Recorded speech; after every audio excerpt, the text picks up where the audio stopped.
Terry, I want to say to you right now, your behavior is disgraceful, and the deaths, the children assaulted, the children raped, they are at your feet, and if you had integrity, you would resign. And I will tell you, the men and women of the Border Patrol, they've never had a political leader undermine them. They despise you, Mr. Secretary, because you're willing to let children be raped to follow political orders. This is a crisis, it's a disgrace, and you won't even admit this human tragedy is a crisis. Claiming 1 minute chairman time, Mr. Secretary, would you like to respond to any of those questions? What the senator said was revolting. I'm not going to address it. But at this point, recognize Senator Cruz.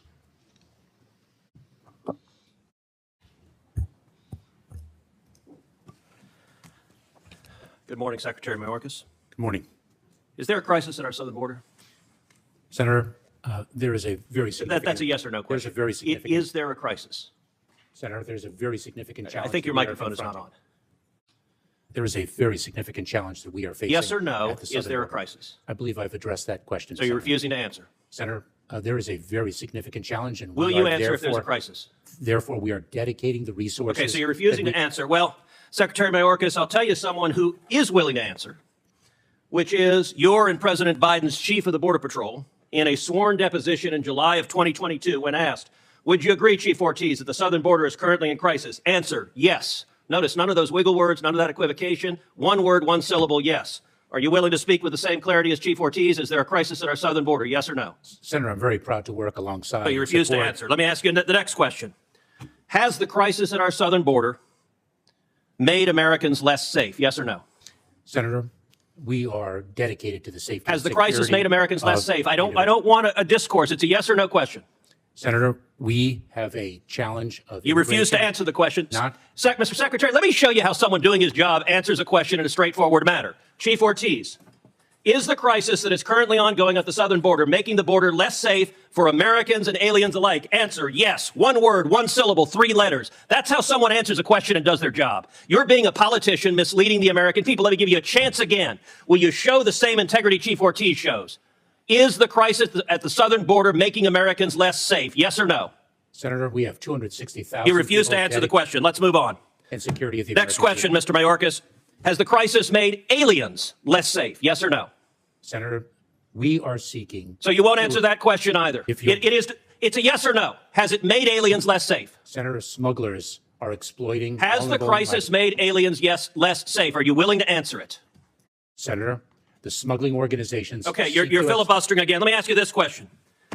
How many migrants have died under President Biden? Senator, your phrasing of the question is actually quite misleading. How many migrants died in 2022? Approaching our southern border? Yes. Precisely why we are seeking to exclude the smuggling... Do you know the answer? Do you know how many died? I do not. You do not. Of course you don't. I know how many died. 853. 853. And by the way, here are the numbers that have died every year. You go back to 1998, you see it's consistently between 300 and 400, 300, 400, 300, 400. Suddenly, 2021, what happens? You get in office, and that red line are dead bodies. I've been on the Rio Grande, and I've seen dead bodies floating there who've drowned because of your refusal to do your job. You don't even know how many have died.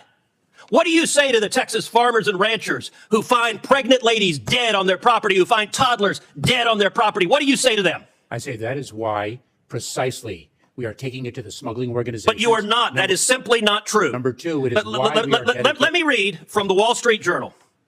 The Wall Street Journal 2 weeks ago ran an article entitled, "It's like a graveyard. Record numbers of migrants are dying at the border."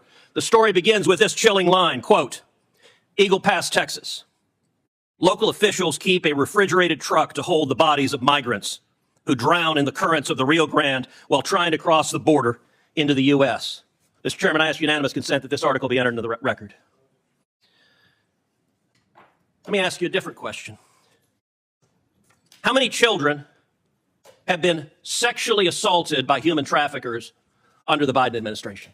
Senator, this is precisely why we instituted... I don't want a lecture. It's a question. How many children have been sexually assaulted by human traffickers under your administration? Senator, this is exactly why on January 5th, we announced do you know how many? Do you know how many children have been sexually assaulted? This is why we... Okay, you're going to refuse to answer that question as well. Let's move on. It's obvious you've been instructed to stonewall, so I'm not going to let you. You don't get to stonewall and filibuster.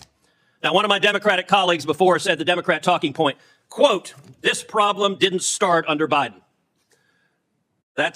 Look, I get if you're a partisan spinner, you got to figure out something to say about the absolute catastrophe that has played out under the Biden administration. True or false, Secretary Mayorkas, 2020 was the lowest rate of illegal immigration in 45 years. Is that true or false?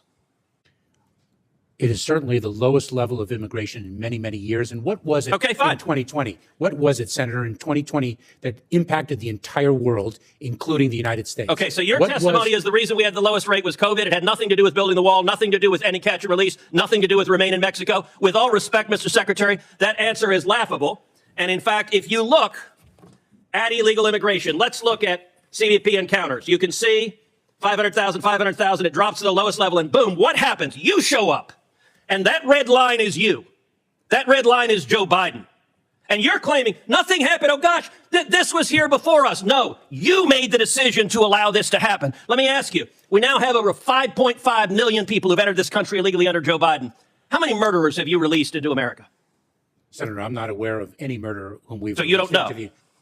Senator, let me say something. Do you know? If you take a look at... No, you don't get to give a speech. Do you know how many murderers you've released? I'm just trying to answer your question. How many rapists Senator. have you released? Senator, I'm trying Do you to know? answer your question. You can answer, I know or I don't know. Senator, any individual who poses a public safety threat... How many child is molesters have you detained released? and removed into the United States, from the United States. Oh, so your testimony under oath, subject to perjury, is that you have not released any murderers, rapists, or child molesters among the 5.5 million. Is that your testimony? Mr. Chairman, may I have the opportunity No, to you may ask- not. You may answer my question. You're not Is allowing that your testimony, yes or no? Senator, you're not allowing me to answer your question. I am allowing you to answer. I'm not allowing you to filibuster. If you take a look at the pace of immigration in 2018 to 2019... You're refusing to answer. Let's move on. Let's move on to gotaways. Gotaways are the people that get away that you know about. Now, what happened under your administration? Gotaways consistently down at this low line. Boom, you get in. And they go from below 180,000 to 600,000. Now, I'll tell you this about a gotaway. You don't know. Among those 600,000 a year, you have no idea how many are murderers, correct? That is precisely why the Correct? number of gotaways... Do you know how many of those are murderers? That is precisely So you why... refuse to answer the question. You know how many are rapists? Do you know how many are rapists? This is a question. You're a lawyer. You know how to answer questions. Of the 600,000, do you know how many of them were rapists? Senator, this is why So again, the answer is no. Let me ask you this. Do you know how many of them are terrorists? And I don't want to, Senator, here's my lecture on this. Do you know how many of the 600,000 gotaways were terrorists? Yes or no? Senator, we are focused on the... You refuse to answer that as well. What's the result of massive gotaways? Well, one of the results is drug overdoses. And we now have, last year, over 100,000 overdoses who died, the majority from Chinese fentanyl streaming across the border. Now, you told Senator Cornyn, you care, but look what has happened under your policy. When you open up the border to the worst illegal immigration in our nation's history, people die.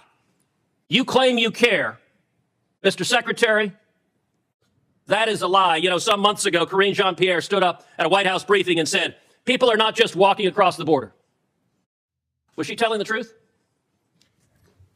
Senator, you are... Was she telling the so truth? profoundly disrespecting... Was she telling my the truth? 22 years Okay, of government service. you get to answer questions. You don't get to give speeches. Senator, I served as a federal prosecutor. All right, for you're 12 refusing years. to answer. If you look at, she was lying.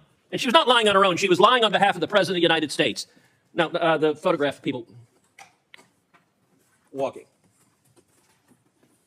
She was lying on behalf of the President of the United States. This is a photograph from just one day along the Rio Grande of hundreds of thousands of people walking across the border. You have allowed this to happen. The photograph that was before. What are these wristbands? I don't know what they are. You don't know what they are.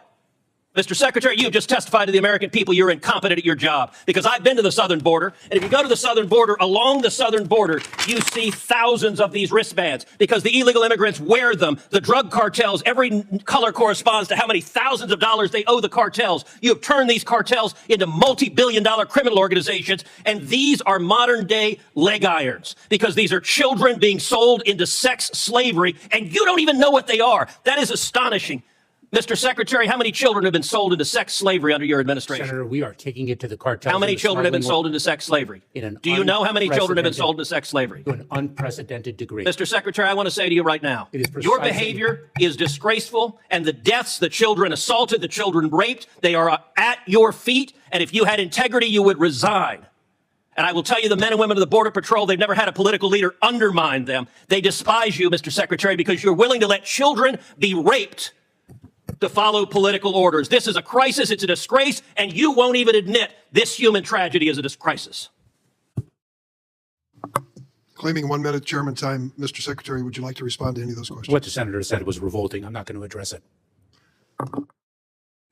Your refusal to do your job is revolting. The moment lands like a gavel. Senator Ted Cruz demanding yes or no confessions, stacking charts like indictments, invoking drowned bodies and cartel wristbands, then finishing with an accusation so scorching that the Secretary of Homeland Security refuses to dignify it. What the senator said was revolting, Alejandro Mayorkas answers, voice level, eyes forward. In the space between those two sentences, the hearing reveals itself. Not just oversight, a struggle over reality itself. It begins with the word Cruz wants and will not receive. Crisis. He presses the binary, yes or no, crisis or not, refusing the oxygen of nuance. Mayorkas says a very significant challenge. Cruz hears evasion. He produces the sworn deposition from Border Patrol Chief Ortiz. Asked if the southern border is currently in crisis, Ortiz answered, yes. One syllable, one hammer blow. The senator holds it up like a mirror and demands the secretary acknowledge his own reflection. But governance is not a cross-examination. It is an accumulation of moving parts, court orders, logistics, human beings. That complexity is the first casualty. Cruz turns to safety. Has the crisis made Americans less safe? He wants the arithmetic of fear. Mayorkas begins to speak in systems and trends. Cruz interrupts with the number that cuts: 853 migrant deaths in 2022, a red streak on a timeline that once hovered lower. He paints a river that swallows dreams and a refrigerated truck that keeps what the current returns. I've seen bodies floating, he says. The accusation is clear. Your policy killed them. And then the floor drops. How many murderers have you released? How many rapists? How many child molesters? Mayorkas tries to answer about detention of public safety threats. Cruz leans harder. Yes or no? It's not an inquiry anymore. It's a verdict searching for a confession. He pivots again to gotaways, to fentanyl deaths, to a press secretary's quote. People are not just walking across the border. And he calls it a lie. On behalf of the President of the United States. He lifts the wristbands found near the riverbanks, colored tokens of cartel debt and human bondage, and demands that the Secretary identify them on site.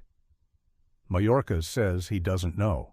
Cruz declares him incompetent and morally culpable.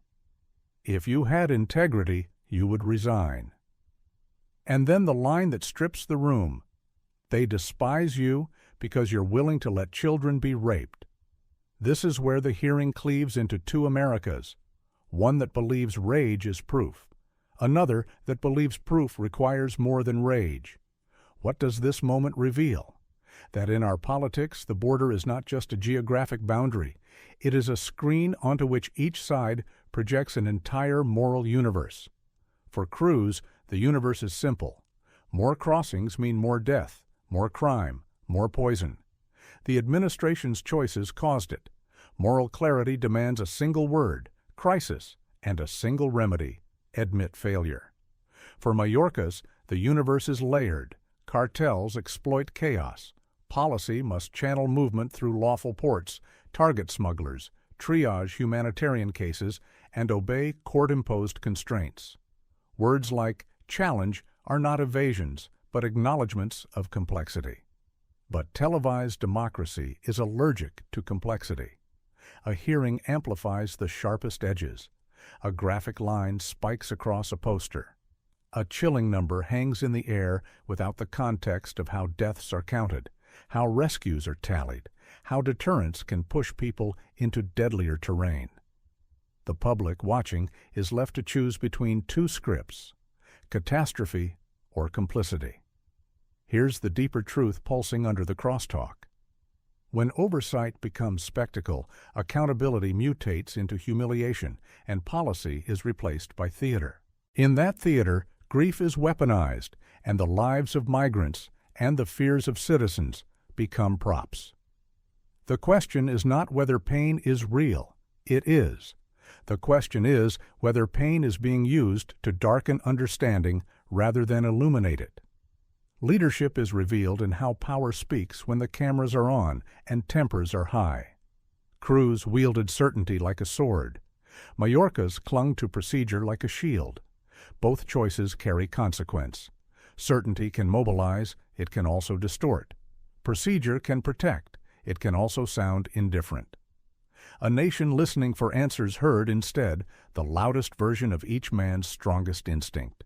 Accusation versus restraint. Condemnation versus caution. Yet facts still matter. Who said what matters? The senator asked for crisis. The secretary said challenge. The senator cited a chief's yes. The secretary cited an ongoing strategy, more resources, targeting smugglers, structured entry, enforcement of removal for public safety threats. The senator demanded counts of murderers and rapists allegedly released. The secretary tried to describe processes that would make simple body counts the wrong metric. In that clash, we were reminded that the American system, its laws, its courts, its civil liberties, does not bend to yes or no when liberty and life are on the line. It demands proof, procedure, and precision. It insists that a government accuse carefully and punish lawfully. The implication is moral. If we make policy from fury, we will get cruelty dressed as courage. If we make policy from denial, we will get drift dressed as prudence. The way through is harder than either performance. Evidence, transparency, and the courage to say both things can be true. People are suffering, and solutions must be legal, humane, and effective. It is possible to be fierce without being reckless. It is necessary to be compassionate without being naive. When Mayorkas called the senator's words revolting, it was more than a personal retort. It was a boundary line. The state should not traffic in dehumanization, not of migrants, not of officials, not of the men and women on the line who do the work in our name. If politics turns them into villains and victims according to which clip plays best, the system rots. So let's name the moral center. Every child exploited by a smuggler is a scandal. Every family who risks a river because legal pathways are blocked or backlogged is a warning. Every overdose is a grief. Every policymaker who chooses heat over light is a danger. And every citizen who accepts a lie because it flatters their fear is complicit in the decay of truth. America is tested not only at the border, but in the way we talk about it. Do we choose honest accounting? Do we invest in asylum adjudication so claims are decided quickly and fairly? Do we dismantle cartel profit chains with intelligence and prosecution rather than slogans and posters? Do we measure outcomes publicly and correct course in daylight? The hearing ended, but the test remains. We can shout crisis until the word becomes empty. Or we can build a system that refuses both cruelty and chaos. That is the work worthy of a great republic. Liberal freedom stands for that work, fact over fury, justice over theater, humanity with a backbone. If you believe our politics can be better than a viral clip, stand with us. Subscribe to Liberal Freedom. Support our reporting. Demand leaders who answer hard questions without demeaning human dignity. Because the future won't be decided by volume. It will be decided by truth, and by whether we still recognize it when we hear it.